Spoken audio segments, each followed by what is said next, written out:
जो भी उम्मीदवार जीत के आएगा जिस पार्टी का,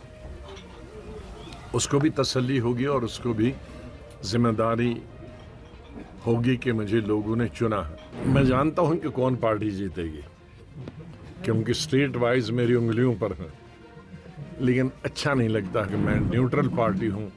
मैं ना राइट साइड हूं, मैं ना लेफ्ट साइड हूं, मैं सेंटर में हूं। ये बहुत ही अच्छा है। मैंने तो कल सुबह ही अनंतनाग में जब मीटिंग थी तो उसी में कहा था कि मैं तवक्का करता हूं कि नॉर्थ कश्मीर में 60 to 70% वोटिंग हो जाए, और मैं ऐसी ही उम्मीद करता हूं कि अब साउथ कश्मीर में बिलखा खसूस 70-80% पोलिंग हो जाए, चाहे कोई भी उम्मीदवार जीत जाए, लेकिन उसमें लोगों को भी तसल्ली होगी और जो भी उम्मीदवार जीत के आएगा जिस पार्टी का, उसको भी तसल्ली होगी और उसको भी जिम्मेदारी होगी कि मुझे लोगों ने चुना है। वरना ये 5-10% पे ना तो चुने हुए नुमाइंदे खुश होते हैं और वो कहते हैं हमें कौन सा वोट मिला है, ये तो अपनी ही पार्टी का इतना वोट था, और लोगों को भी तसल्ली नहीं होती है कि हमने वोट ही नहीं दिया है तो मांगें किस मुंह से। तो ज़्यादा वोटिंग होगी तो लोगों को भी ये हक से मांग सकते हैं कि हमने तुम्हें जिताया है, और जीता हुआ कैंडिडेट भी ये फ़र्ज समझता है कि उसे अपने फ़र्ज को निभाना हो। आज उमर साहब ने कल इल्ज़ाम लगाया कि गुलाम नबी आज़ाद की वजह से ये इतना टर्नओवर हुआ, वो सीधी इंदिरा रशीद को सपोर्ट करे, उसी वजह से क्या लग रहा है कि उमर की वजह है कि उमर साहब चीफ मिनिस्टर रह चुके हैं, चाहे बाकी सियासी तजुर्बा उनको है या नहीं, लेकिन चीफ मिनिस्टर रह चुके हैं, वो ऐसी छोटी बातें कैसे कर सकते हैं। आज़ाद साहब, जिस तरह नॉर्थ कश्मीर में वोटिंग टर्नआउट देखने को मिला, लेकिन अगर साउथ की बात करें, यहाँ पे कुछ इंसिडेंट्स भी सामने आए हैं कि आपको लग रहा है कुछ इफेक्ट पड़ने वाला है वोटिंग शरह पे? मुझे नहीं लगता इससे कोई फ़र्क पड़ेगा वोटिंग में। मैं तवक्का करता हूँ कि साउथ कश्मीर में भी 70-80% वोटिंग हो जाएगी। जी, जहाँ गृह मंत्री ने खुद ही मीटिंग की रिव्यू ली, मीटिंग सिक्योरिटी की, तो फिर उसके बाद ही ये वाक़ा पे कहाँ पे लग रहा है आपको कुछ लैक कुछ लग रहा है? मुझे नहीं लगता है कि अब गृह मंत्री की मीटिंग से इसका कोई संबंध है, क्योंकि इतने बड़े इलेक्शन जम्मू कश्मीर में गुज़िश्ता 3 महीनों से इलेक्शन चल रहे हैं, तो छोटी मोटी कहीं कोई घटना हो जाए तो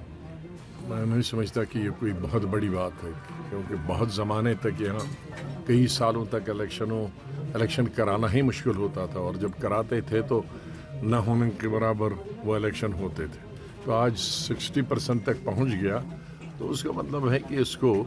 और ये बात बताऊं कि मुल्क के बाकी हिस्सों के मुकाबले में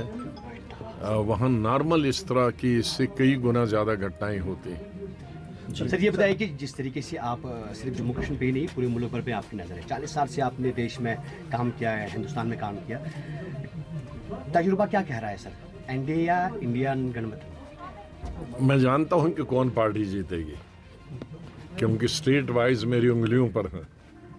लेकिन अच्छा नहीं लगता है कि इलेक्शन से पहले हम, क्योंकि मैं न्यूट्रल पार्टी हूं, मैं ना राइट साइड हूं, मैं ना लेफ्ट साइड हूं, मैं सेंटर में हूं, तो अच्छा नहीं लगता कि मुझे इलेक्शन से पहले कुछ कहूं। लेकिन मैं स्टेट वाइज एक आध सीट का फ़र्क हो सकता है, ये गिन के कह सकता हूं